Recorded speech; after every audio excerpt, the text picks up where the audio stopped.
For those who don't know, I love Rick and Morty. I feel like it's a refreshing take on science fiction and is generally really smart in the way it handles its stories. And I am not the only one if you're late to the game. Rick is pretty much Adult Swim's unofficial mascot, so much so that the show has been promised to continue for many more episodes. Season 9 more seasons, Morty. 9 more seasons until I get that dipping Szechuan sauce. For 97 more years, Morty. And the Rickmobile. They also have a Rickmobile.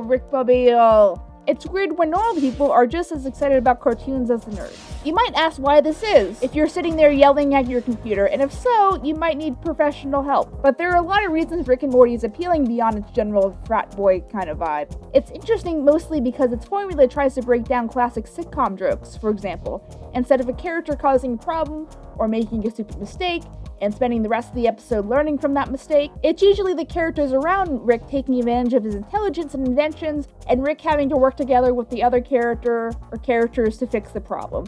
Alternatively, plotlines usually revolve around Rick trying to take advantage of people around him, mostly Morty, to get himself out of trouble that his pushing the limits ideas usually get himself in.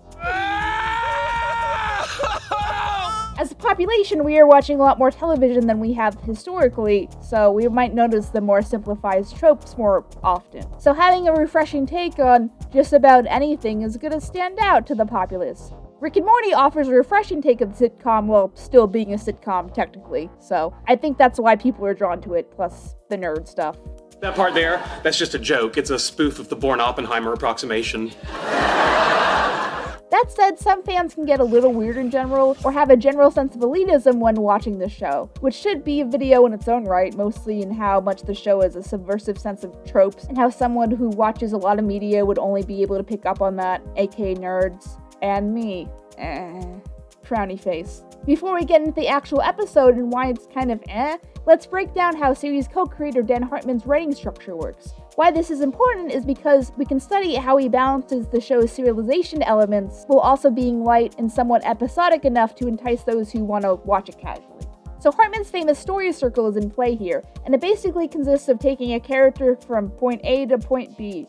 In sitcoms, these tools are a little bit more liberal because we don't have to keep on re-establishing characters that the audience is already familiar with. Just some general aspects of characters for those who are new, and the conflict and needs of the character for each episode. Didn't expect this video to be so learny about script structure, but welcome to KP class. The basics are as follows: establishing tone for a character needs something and or something isn't right, character tries to get thing or outside conflict emerges, character works hard to get the thing, character gets the thing but there is some kind of consequence or twist, character deals with the consequences, things just kind of go back to normal but the character arc is in place.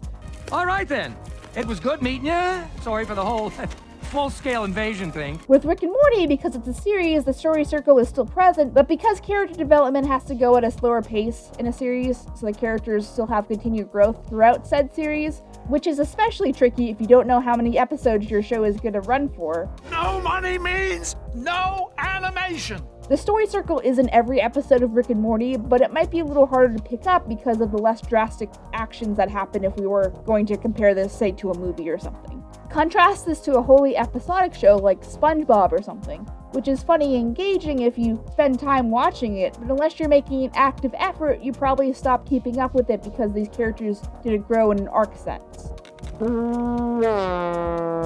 There might be some changes to how they're written as the show goes on, but not in a way that's done on purpose. But Flanderization is a whole other topic for a whole other video, and I just can't right now. Now, according to Harmon himself, he feels like Season 3's Vindicator 3, Return of World Ender, is the weakest episode of the series thus far. From my guess, due to introducing characters and established backstory to the protagonists that we don't see on screen, therefore isolating the audience. There was that one pony episode that one time that had a similar problem with its premise, if you remember. Having inside jokes can really create a lasting bond between friends. But the other problem is that all the characters are only petty, shallow assholes, but both pretend they are not publicly by being heroes of the galaxy or whatever, and not a fun way like Rick. Greetings! It makes this whole thing better than an episode of anything else, but not really fun to watch. Kind of like all of BoJack Horseman. Toxic protagonist asks the hard questions and makes you hurt on the inside. My retort to that is I think that Rick and Morty Day, these episode names are stupid. It's the last episode of season 3, due to its seemingly purposeful but anticlimactic nature. Friends?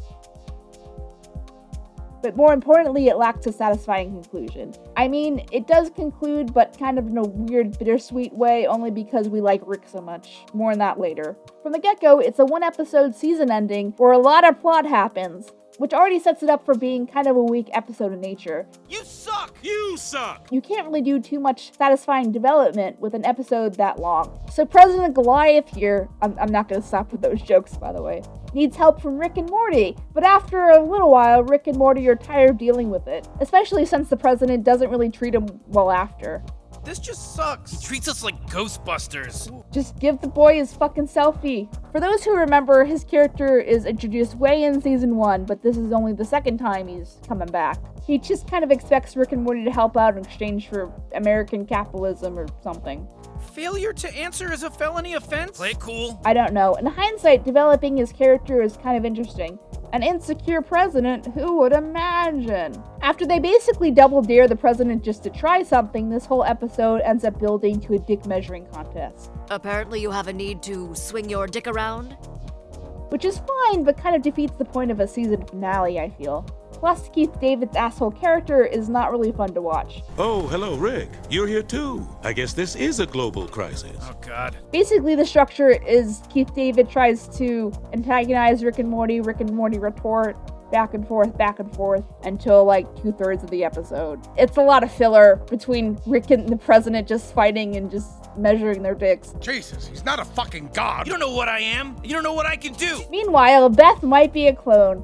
That's really it, since the jury's still out for this one in the present timeline. The conflict here is the need for control, but also in a way that's not what any of the characters really need from Rick. Beth and Jerry's rekindling is also done really fast for a whole season of build-up to the idea of divorce. I'm not really digging it. But Rick goes to face his family, and then he surprisingly concedes, which if you think about it works really well for his character. Let's analyze. Again, this is a pretty analyze-heavy video. I hope you're learning something. Let me know in the comments, I guess. We are all slaves to the algorithm on the inside. So how Rick needs to work as a character, as someone who's immune to some of the more basic plot lines for a comedy series like this one might have, is to over time level him and imply that he has his own problems, which you get hints throughout the series with his alcoholism, his suicidal wants, but most obviously and literally when Dr. Wan destroys him. You seem to alternate between viewing your own mind as an unstoppable force and as an inescapable curse. And I think it's because the only truly unapproachable concept for you is that it's your mind within your control. Oof. We start off wanting to be Rick because we think we can do anything, but over time the show hints that he is the saddest character by his lack of fulfillment. All hail His Majesty, the saddest piece of garbage in the entire cosmos. This is a theme that builds up over the series, but mostly just dropped on or not developed clearly here. It's not the fact that Beth and Jerry get back together that's the problem, it's more the fact that Rick is defeated in a way that doesn't really have much build up to it. I'm out. I'm done. I gotta go. And that's why, despite technically being a complete story, as an audience it feels kind of meh. On top of the fact that it kind of negates everything back to season 1 family. In many ways, things will be like season 1, but more streamlined. And although there is some development to this, it feels like a lot of that divorce subplot throughout the rest of the season feels kind of pointless. Just making Beth the clone isn't going to solve all your character development problems. Okay, that was lame. So the faults of the episode are kind of similar to The Last Jedi, if you think about it. I did a video about that a while ago, if you care. A story that plays on our expectations for pre-established characters, and characters that are so important sometimes that we use them to define ourselves in our society, whether it be an underdog hero or a smart guy that acts above it all because he can. There's nothing wrong with these story ideas on paper, but execution just can be messy. These episode arcs could have been improved with more of a development back down to Beth and Jerry's reconnection, despite if she's a clone or not. It's not relevant here, I don't think. Rick's insecurities as a character are hinted at for a long time before this episode, but I feel like they should have been defined more clearly before this point, especially considering this is the season finale, where audiences usually have pre-established expectations with those, since the writers want to push for them to be epic and memorable so people will still keep their show in mind for the next season. You know, ideally. Unless it sucks. And that, kids, is how I met your mother. coupled with Keith David's character just being annoying and a petty little shit. This conflict in ideas are not bad, but President vs. Rick could have easily been an arc for a less important episode. It's like the writers were like, we have this Beth and Jerry thing established, but we need to keep Rick busy in the meantime. Let's have him fight the president. That won't be narratively isolating.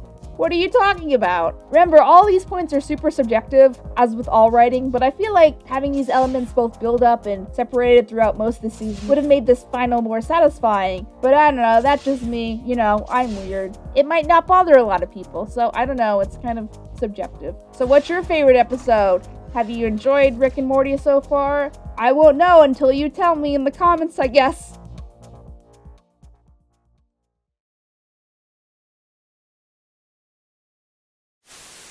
I turned myself into a pickle, Morty! Look at me, I turned myself into a pickle! Boom! Big reveal. Pickle KP says please subscribe.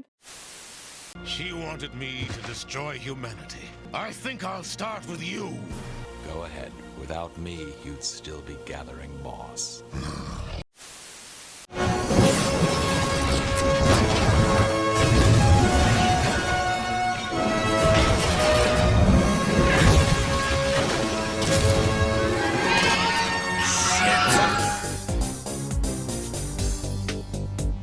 Everyone, thanks so much for watching. If you like what you saw, please remember to leave a comment and share this with a friend or 2 or 5. Click here to subscribe, we really appreciate it. Click here to check out the main collaborator for this video. Click here to check out our video playlist for this video, where you might find similar videos that hopefully you like and enjoy. There's also a credit scroll here, where you can check out all the other awesome contributors. All their info is in the description. That's all I gotta say, KP away!